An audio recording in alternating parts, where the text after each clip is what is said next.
when it comes to growing edible pod beans or string beans or green beans, there's a couple of varieties that you can pick from based on the situation that you have going on in your particular garden. There's the bush variety, and then there's the pole bean variety. Now there's pluses and minuses to both of these. We'll start with the bush bean variety. Now, bush bean variety, you plant them and they'll take about 40 to 60 days to reach maturity and put on edible pods. And then they'll produce those pods if you continue to harvest them for another 4 to 6 weeks. The key is harvesting the pods at a state that you feel that are edible to you.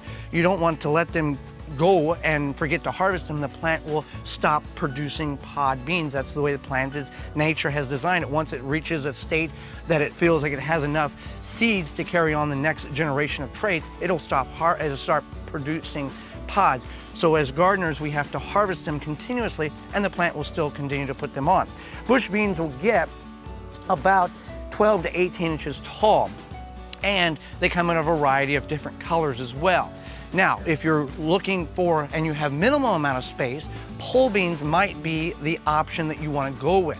Now, pole beans will take about 60 to 70 days to reach maturity, and they will put on a continual harvest, as we have found, all the way up to it frost, or they die because it's too cold.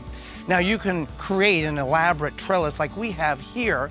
You can simply use a fence like behind me, but if you do choose to go the fence route, you want to make sure you have permission from the adjacent neighbor, or you can share the beans that are growing on the fence. You can use items such as hog panels or cattle panels. You can be very creative, such as this. This is the bottom of a baby crib, and it works very well for not only pole beans, but other climbing items such as cucumbers.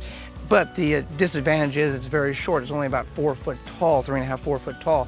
So maybe you need 2 of these to get a good height on it. But this works very well. You got the spacings already in there. Put a fence post or a couple wooden stakes behind it. Can be very efficient.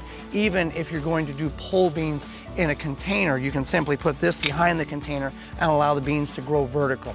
So whether you're growing pole beans or bush beans, it really determines and dictates what type of growing conditions you have, the space you have available, and what you're looking to get out of those bean plantings.